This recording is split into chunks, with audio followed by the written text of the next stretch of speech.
Bonjour, bon matin à tous, directement de ma cuisine. C'est Nouvelle Vie chez vous, de chez nous. Alors, à partir de maintenant, les podcasts, à tous les jours, nous allons prendre un café matinal ensemble. Café qui reste chaud toute la journée, il est frais toute la journée. Vous pouvez écouter ce podcast à différents moments de la journée, mais à partir de maintenant, nous nous adaptons à toutes les nouvelles consignes et on veut bien suivre tout ça, mais rien qui va nous empêcher de continuer à vous communiquer la parole de Dieu à chaque jour. Merci de nous écrire, on reçoit tellement de courriels. J'en ai quelques-uns ce matin. Un de Simon qui est tout nouveau. Il m'écrit depuis environ 6 mois. Je ressens l'appel de Dieu en vous écoutant. Je ressens le besoin de me rapprocher de lui. Je viens d'une éducation catholique, mais disons que depuis mon adolescence, j'avais laissé ma foi de côté. J'écoute maintenant les podcasts et les émissions Nouvelle Vie. Je me sens de plus en plus proche de Dieu à chaque jour. J'ai commencé à lire la Bible pour la première fois de ma vie. Bravo Simon.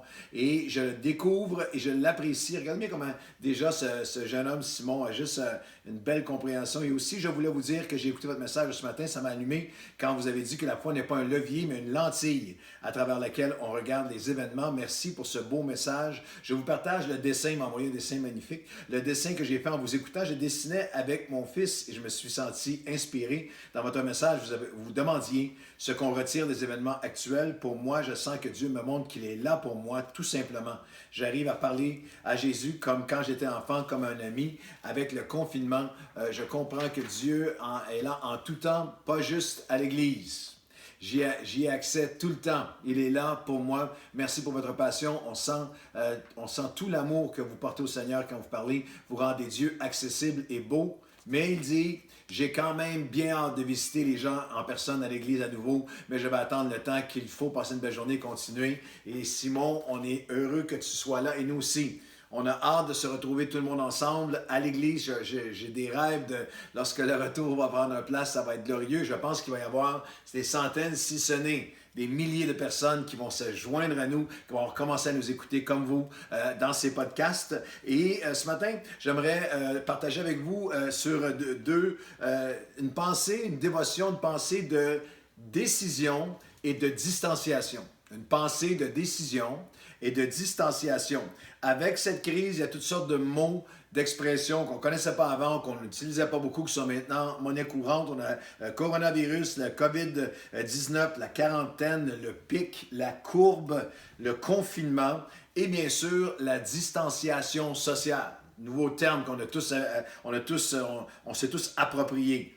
La crise nous a également fait prendre tellement de décisions qu'on n'avait jamais pris avant.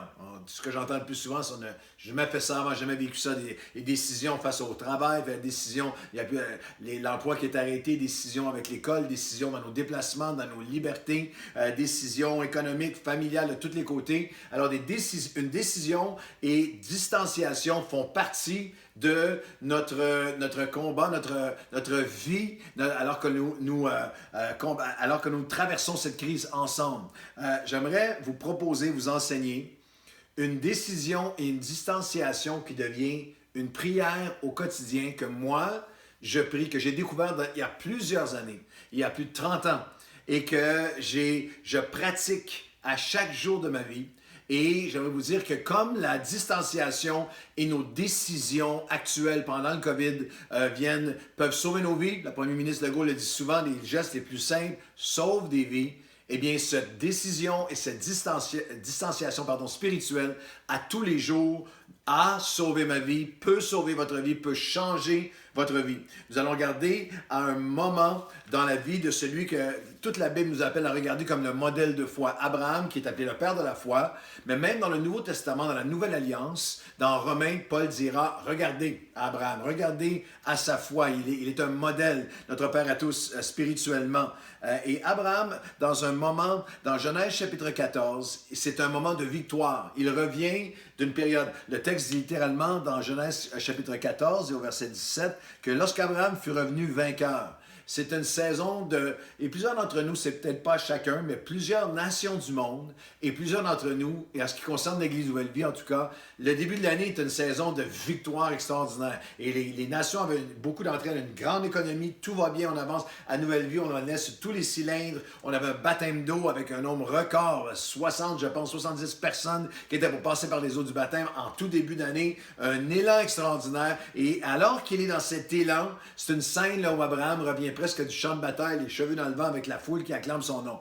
Mais à ce moment-là, il va faire la rencontre de deux rois qui vont l'appeler à une décision et une distanciation. Une décision et une distanciation qui vont changer toute sa vie. Et ces deux rois, nous y faisons face à chaque jour de nos vies. Dans le monde spirituel, à tous les jours, vous faites face, que vous le réalisez ou non avant aujourd'hui, vous faites face à ces deux rois. Et lorsqu'on lit dans Genèse 14, verset 17, « Après qu'Abraham fut revenu vainqueur de Kerdor-Laomer et des rois qui étaient avec lui, le roi de Sodome sortit à sa rencontre dans la vallée de Chabé, qui est la vallée du roi. Melchizedek, le roi de Salem, deux rois, fit apporter du pain et du vin. Il était sacrificateur du Dieu Très-Haut.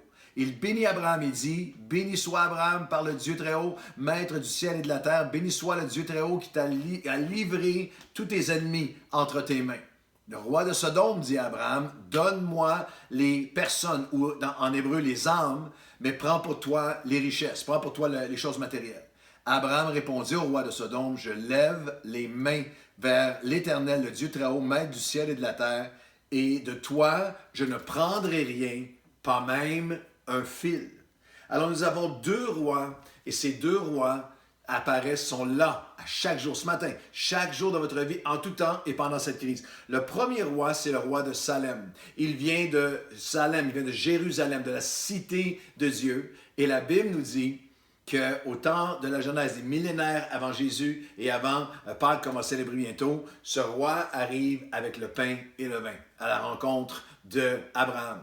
Et c'est ce que les théologiens appellent une Christophanie ou une théophanie. C'est une apparition annonciatrice. C'est une annonce de Jésus des millénaires auparavant. Et j'aimerais vous dire qu'encore aujourd'hui et à travers cette crise, à tous les jours, Jésus apparaît devant vous en disant « J'ai versé mon sang, j'ai donné mon corps, j'ai versé mon sang, je suis mort, ressuscité pour toi, le prince de paix à chaque jour. » Et il est décrit comme celui qui nous donne la victoire sur tous nos ennemis. C'est bien pour vous de consulter les informations. On a tous nos sources d'informations à chaque jour. On a tous notre Paul Arcand ou notre Devoir ou Journal de Montréal ou la presse ou la Presse Plus ou CNN ou Fox, si vous êtes aux États-Unis, les deux clans, que vous consultez ou que vous écoutez à tous les jours. Mais est-ce qu'à tous les jours, vous réalisez, à tous les jours, que le roi qui arrive avec le pain et le vin, le prince de paix, celui qui amène la paix, celui qui amène protection, qui amène direction, qui amène apaisement, à chaque jour, il est là pour vous. Et le deuxième roi qui se présente à Abraham, le deuxième roi, c'est le roi de Sodome. Il vient du lieu des flammes, de scorched place, le lieu enflammé, le lieu où les choses sont détruites, le lieu de la destruction. Et il dit ce que l'ennemi de nos âmes dit à chacun d'entre nous encore aujourd'hui. Il dit, vas-y. Vis pour le matériel, vis pour le temporel, vis pour... Il dit, prends les biens, moi ce que je veux, c'est les âmes.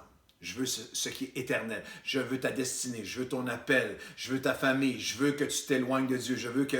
Et ces deux rois, à chaque jour de nos vies, c'est souvent le premier apprentissage, comme nous, comme chrétiens, de réaliser qu'à chaque jour de notre vie, le roi de Salem, Jésus est là, il a un plan pour nous aujourd'hui, il a des destinées de préparer pour nous, il y a un plan de Dieu pour chacune de nos vies. C'est important. Il y a une sobriété, il y a un état d'être alerte spirituellement, un discernement, une compréhension vitale dans notre vie chrétienne de réaliser qu'à chaque jour, il y a aussi un roi de Sodome qui est là. Il y a celui qui veut t'éloigner de Dieu, celui qui veut voler ton âme, celui qui veut tout détruire, celui qui vient et qui dit vis pour tout ce qui est matériel, pour la chair, pour le temporel, pour la satisfaction à court terme, pour l'assouvissement à court terme sans penser aux conséquences long terme. Balance tout. Aujourd'hui, moi, ce que je veux, c'est les âmes. Moi, ce que je veux, c'est ton âme. Moi, ce que je veux, c'est ta famille. Ce que je veux, c'est... Et il y a ces deux rois qui sont là tous les jours. Et Jésus a dit, le voleur, le roi de Sodome, vient pour tuer, égorger et détruire. Mais moi, je suis venu afin que vous ayez la vie et la vie en abondance. Et la réponse, vous voyez, il y a une décision et il y a une distanciation. La première, c'est la décision. À tous les jours de votre vie, vous pouvez prendre cette décision. Et la décision d'Abraham qui a dit, je lève mes mains devant le roi de Salem, devant celui qui arrive avec le pain et le vin et qui me donne la victoire sur tous mes ennemis. Quels que soient nos ennemis, nous avons des ennemis de toutes les saisons. En ce moment, il y a certains ennemis particuliers.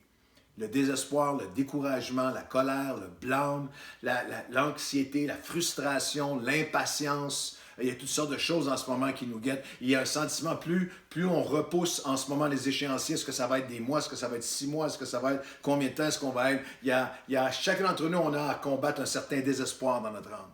Mais à chaque jour, le prince de paix vient. Le prince de paix est là. Et nous pouvons à tous les jours lever nos mains.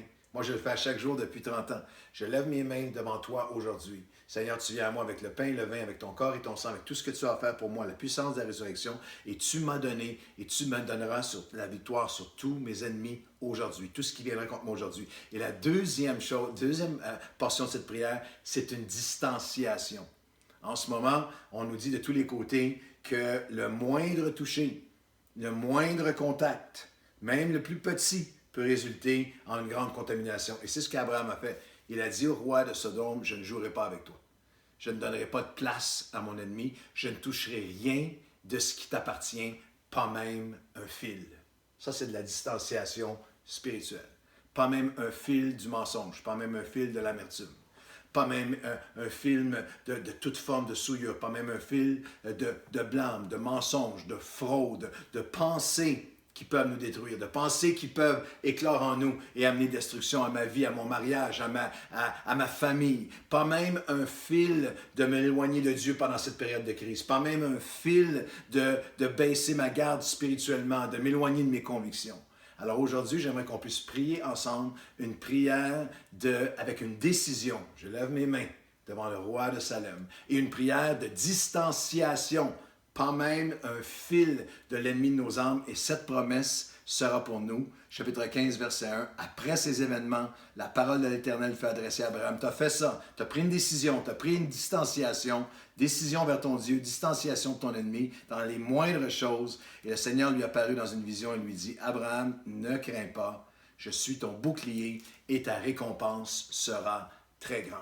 Prions ensemble.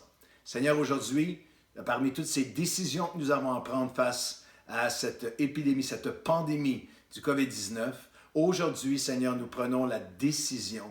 Je lève mes mains devant toi.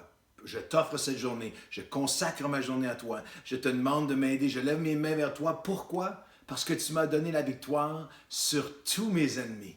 Et Seigneur, je prends aussi cette décision et cette distanciation, non seulement physique, pour éviter toute contamination, éviter toute propagation qui pourrait amener tellement de souffrance. Mais je dis à mon ennemi, je ne toucherai rien qui est à toi, pas même un fil. Je ne prendrai rien, je ne m'approcherai de rien, je me distancerai de tout ce qui pourrait être de l'ennemi de mon âme. Et aujourd'hui, j'entends la voix de Dieu qui me dit, parce que tu as fait cela, parce que tu lèves tes mains vers moi, tu te distances ainsi de ton ennemi, je vais te donner la force. Je vais te donner la grâce. Je vais te donner ton bouclier. Je vais être ton bouclier. Je vais être ton apaisement. Et aujourd'hui, ta récompense sera grande. Dans le nom de Jésus. Amen et Amen. Je vous souhaite une super journée de ma cuisine et à demain.